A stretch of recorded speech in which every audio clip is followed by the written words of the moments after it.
appointed them at his total discretion. He appointed at his discretion all members of the country's electoral commission. He appointed the clerk of the National Assembly, the chief executive officer of the National Assembly. He appointed a certain number of members of parliament. He appointed the central bank governor, and the list goes on and on. And therefore, when we speak of an imperial presidency created by Mwalimu, the president became what Professor Issa Shivji has described as the giver and taker of life, liberty, and livelihoods. He could decide who would live or die. He could pardon criminals. He could declare war. He owned the land. He owned the minerals. All the natural resources of the country.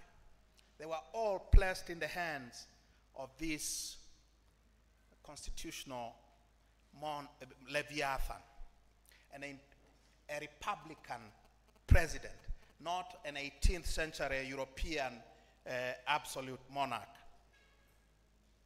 So that is the most important contribution of Mwalimu Julius Nyerere in the constitutional development of Tanganyika. All countries, all African countries which were formerly under British colonial rule, literally all of them emerged from colonialism with constitutions which had a Bill of Rights.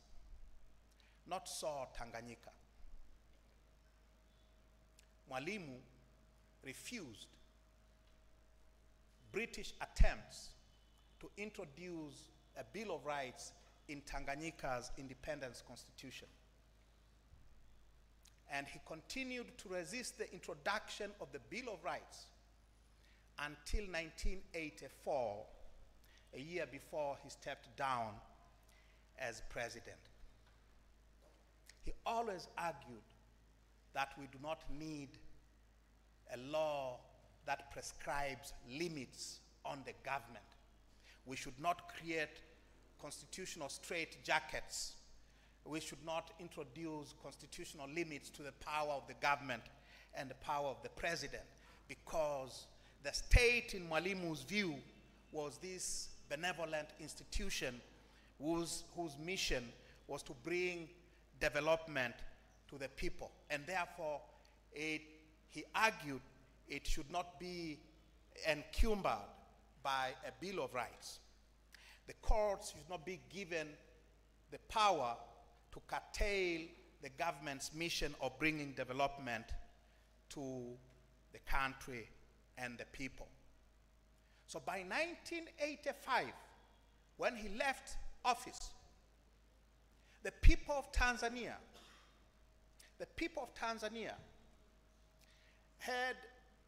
were under the total control of the government, which prescribed every inch of their day-to-day lives.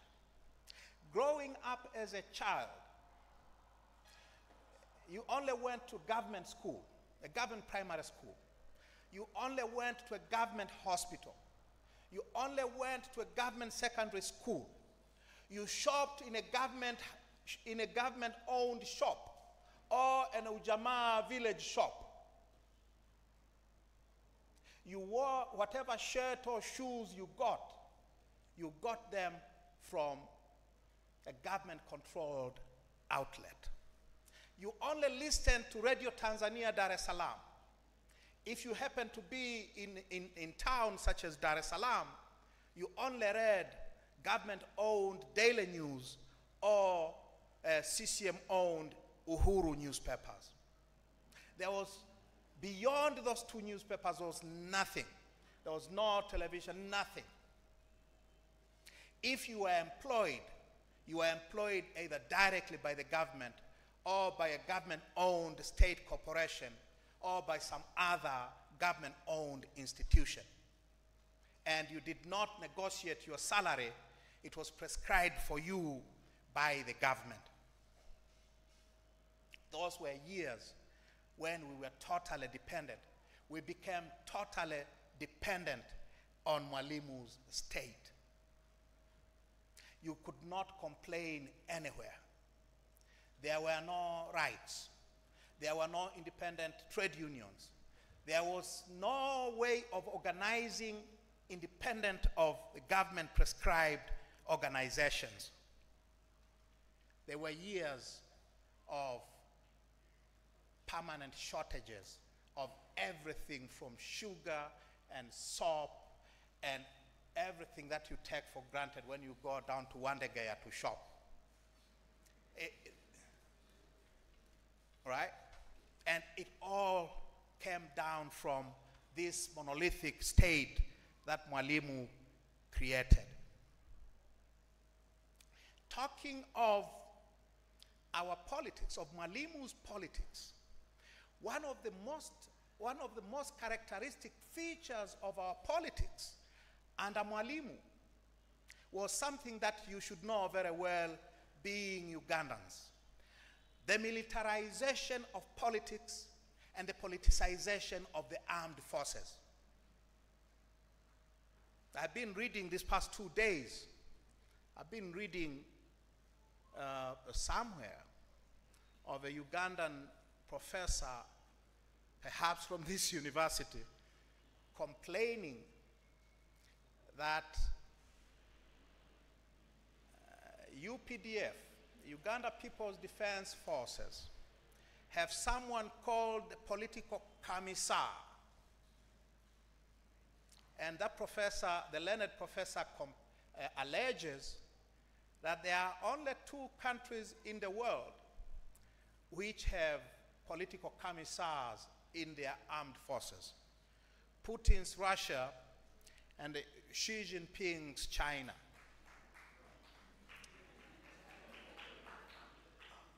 Well, with all due respect, the professor didn't have to travel to Russia or China to know about political commissars. From 1964, when the Tanzania People's Defense Force, TPDF, yours is called? UPDF, right? Where did you get UPDF from? From 1964, when Tanzania People's Defense Forces were established following the army mutiny of January 64, the Tanzanian armed forces have always been heavily politicized.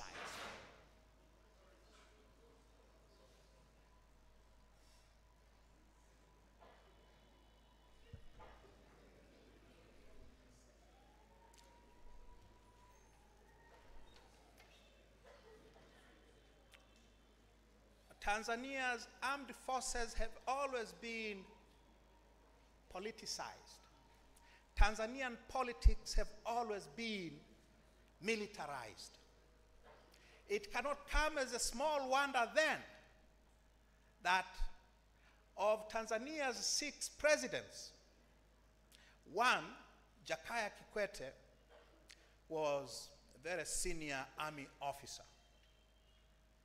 Of Tanzania's 6 or 7 prime ministers, 2 of them were very senior military officers. They include one Chief Justice who was a Major General in TPDF.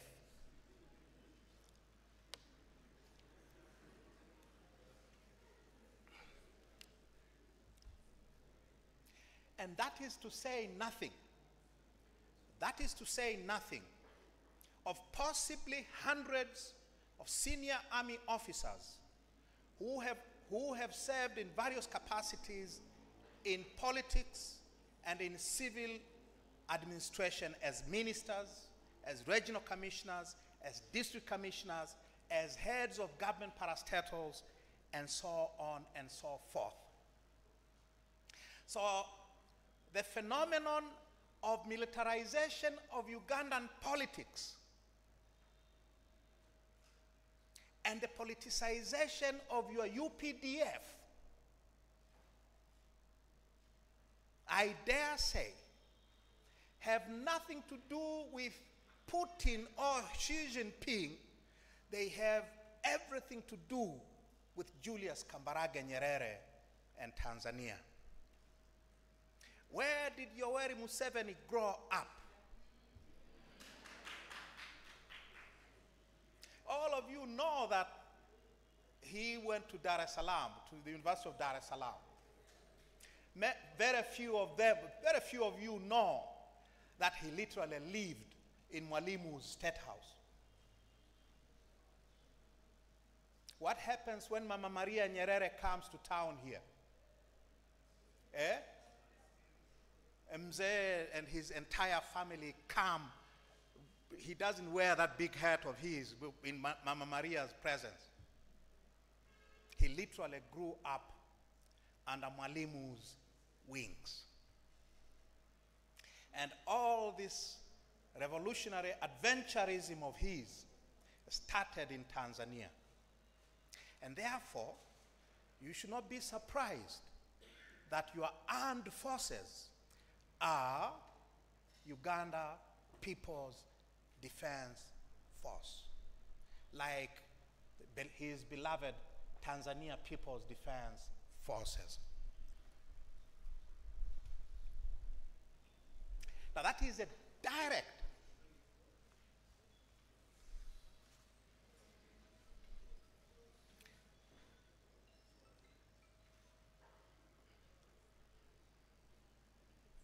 Are we okay?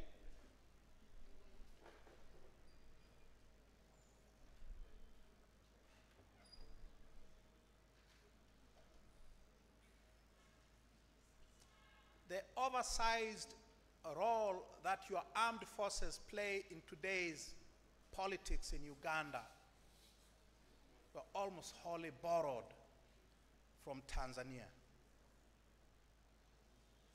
And I suspect many of the generals here trained in Monduli outside Arusha. That is Mwalimu's legacy, his constitutional legacy for you. But it is not just that. Let's go back to the early 60s. When Uganda gets independence in 1962, in October of 1962, Tanganyika is only 2 months from becoming a republic.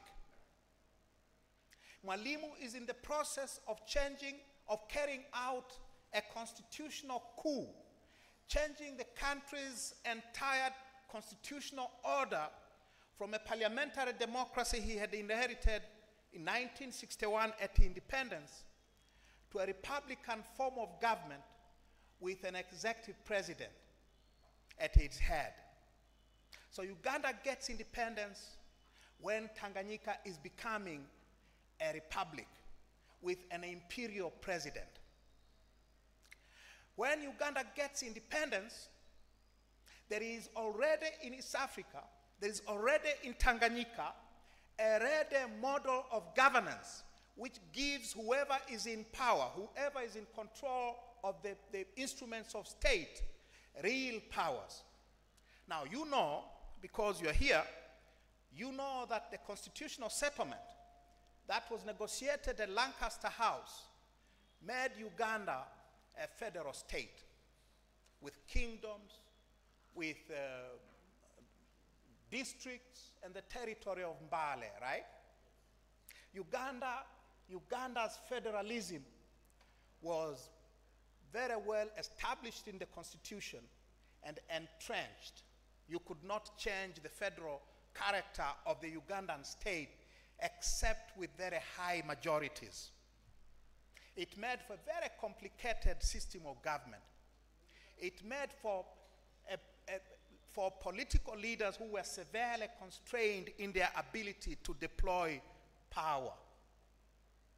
And because of Uganda's ethnic demographics and that complicated constitutional settlement, it was very difficult to change that system into a republican form of government with a kind of ease that had characterized the transformation of Tanganyika into a republic in 1962.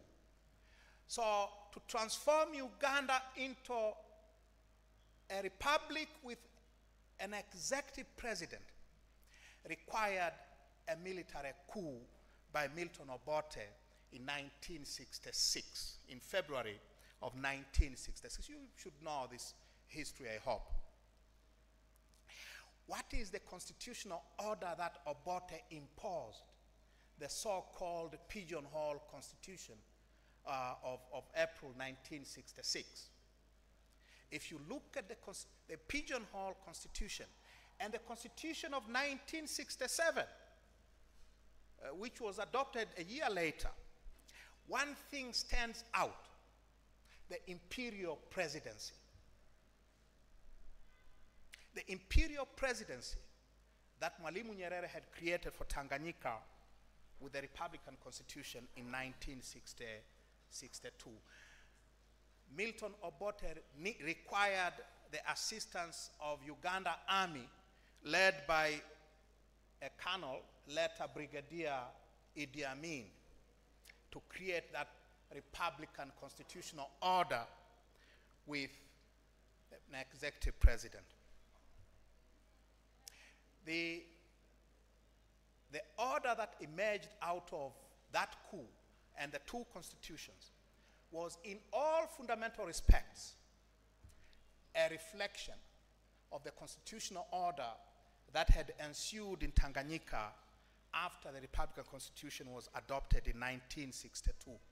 Imperial president, a president who could appoint literally anybody of any consequence in Tanzania, in the country, in Uganda. And the same model was adopted when Idi Amin threw out Milton Obote in 1971. It was carried over into Yusuf Lule's government after Amin was kicked out with the Musaada wa Wakombozi from Mwalimu 1979. It was institutionalized again in Obote II. And who can say today, with Yoweri Museveni and your constitution of 1995, who can say that Uganda does not have an imperial president under the current constitution? All that, my argument is, all that was inspired by Julius Nyerere. And you know, he did not only inspire constitutional development in that direction, he also interfered massively in Uganda's internal political processes. Anyone doesn't know this? He did not only overthrow Idi Amin, he installed Professor Lule, and when Lule started acting too independently, he had him removed, all right, in Mwanza. You should read Professor George Kanyehamba's book on the constitutional development of Uganda. He tells the story of how Lule was removed. They were all summoned in Mwanza, and the deal was done. Interfered heavily in Uganda's internal politics. He paved the way for the return of Milton Obote II through the halfway house called Paulo Muwanga and his defense minister, one Yoweri Kaguta Museveni. So whatever you think of Milton Obote, whatever you think of what happened during those 5 painful years, from 1980 to 1985, to July 85, when Obote was once again thrown out by the army, you should never forget that Obote's return, the second time, was engineered by Mwalimu Nyerere. And therefore, he bears a not small contribution in the torment that Uganda went through during those years. And he was also, as I said, the political father figure of your current president. The one thing that we should not blame Mwalimu for, I think, as I said, he was a great man. One of the things that testified to his greatness was his decision in 1985 to relinquish power voluntarily.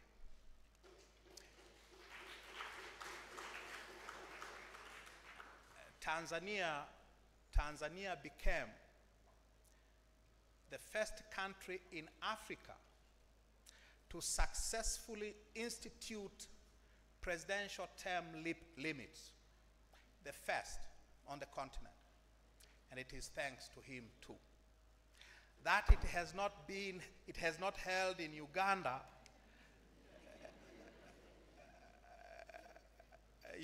it was tried, right? It was tried thanks to his inspiration.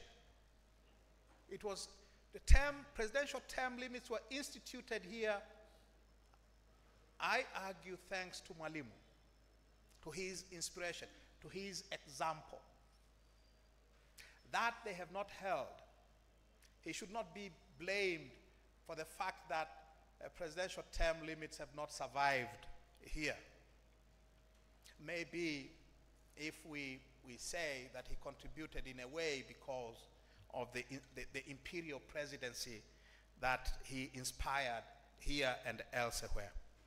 But his introduction of presidential term limits has held in Tanzania and has been adopted in almost every other constitution you can think of in modern Africa. Even if in few countries there has been a backsliding. So we can thank Mwalimu for presidential term limits, the constitutional legacy of Mwalimu. What else? What else?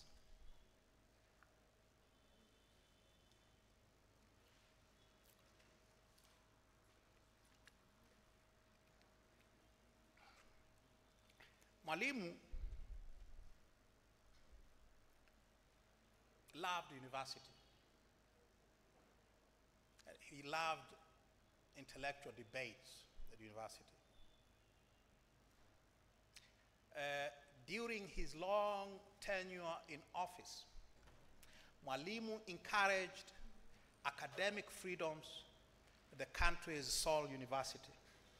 He loved going to the university to battle it out with students and faculty. He allowed freedom nowhere else. You had no right to speak anywhere else but the university.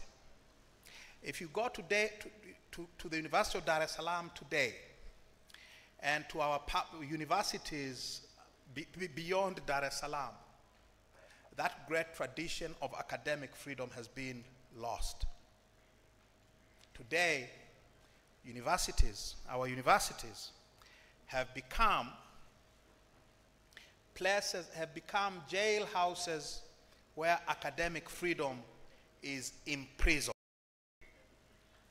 Mwalimu let it flourish. And standing here today at Makerere, his alma mater, I urge you all to protect that one distinguishing factor that characterized Mwalimu and his university: intellectual and academic freedom.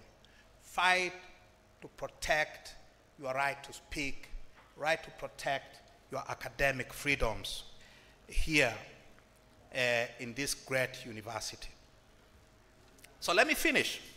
Let me finish so that we may ask questions. What do we make then of Mwalimu? What do we make then of this great man? One, he was a man of his times. The period of the 1960s was a period of what scholars have described as dirigisme. I don't know if I pronounce it correctly. It was a period of state control of the commanding heights of the economy.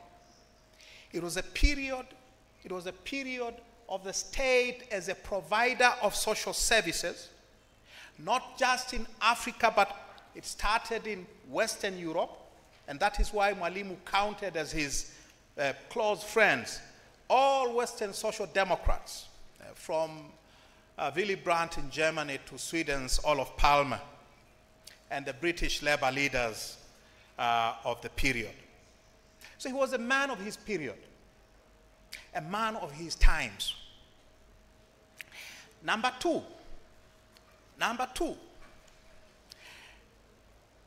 he could have made different choices. It was not a given that we should have taken the direction that Mwalimu took. Seretse Khama of Botswana, who led his country to independence in 1965, did not take that road. And today, people sing praises of Botswana as one of the few success stories. It is partly because Seretse Khama, the first president, did not choose the path that Mwalimu chose. He had choices, and he should be judged for choices that he made. Number three, he was a human being. He was fallible. There have been a huge investment in politics as well as in the church to canonize him, to make him either a political saint. If you are in Tanzania, Mwalimu is untouchable, or a religious saint, as in Saint Julius. There has been a massive investment to make Mwalimu a saint. Whether a secular political saint or a religious saint, as in those efforts which started here with Ugandan Catholics. But Mwalimu, I believe, they are doing this because Mwalimu is no longer with us. Mwalimu would have been the first to admit that he was first and foremost a political leader. He was a devout Catholic, yes, but he never was a religious leader of any not. He was a political leader, and as such political leader, he could sign death sentences, and he did sign several death sentences. He put people into detention without trial. He conducted war. We always talk of the Uganda War of 1979. Read Museveni's planting the mustard seed, and you will know that there were all kinds of troubles emanating from Mwalimu's Tanzania into Amin's Uganda. In fact, one of our regional police chiefs was killed inside Uganda, and he was not returned to Tanzania until after 1979. What business was the regional police commander doing deep inside Uganda in 1972? Mwalimu had a very activist foreign policy. He sent Tanzania's armed forces to overthrow governments in Seychelles, in Comoro. He had Tanzanian soldiers fighting in liberation wars in Mozambique and elsewhere. He was a very activist. He had a very activist foreign policy, like someone you know very well. Now that's another legacy of him. He was first and foremost a political leader. He did not allow rights. He was not accountable to anyone. He was one of the most honest people you can imagine. He died a poor man. In fact, he died without a pension. Mwalimu got his pension, statutorily provided, in April of 1986, almost a year after he had relinquished presidential office. So he left office without a pension. He didn't steal. His family are paupers by Tanzania's recent standards. He's a very honest man. And there is a great value to be attached to that. But he created the constitutional and institutional incentives for the massive corruption that the country suffers from today.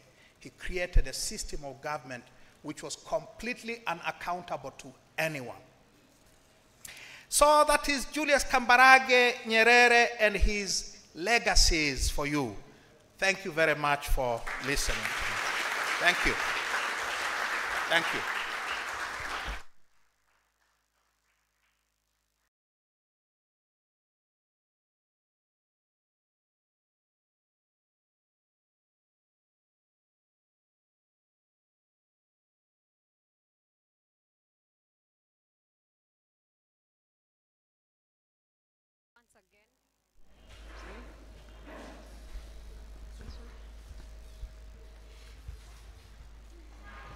Once again, Honorable, I'm at a loss for words, and it's just an honor to get to hear the full story. It's an honor to hear the full story of Julius Nyerere, and I think it's a call to question our political saints in this country, because we have a couple of them, the untouchables. As the session proceeds, I'd like to just remind you a bit of the program. We're going to have 2 more panelists, and then we shall open it up to you. So please skip the questions. I hope as Honorable was speaking, you are noting down a couple of them. And Honorable,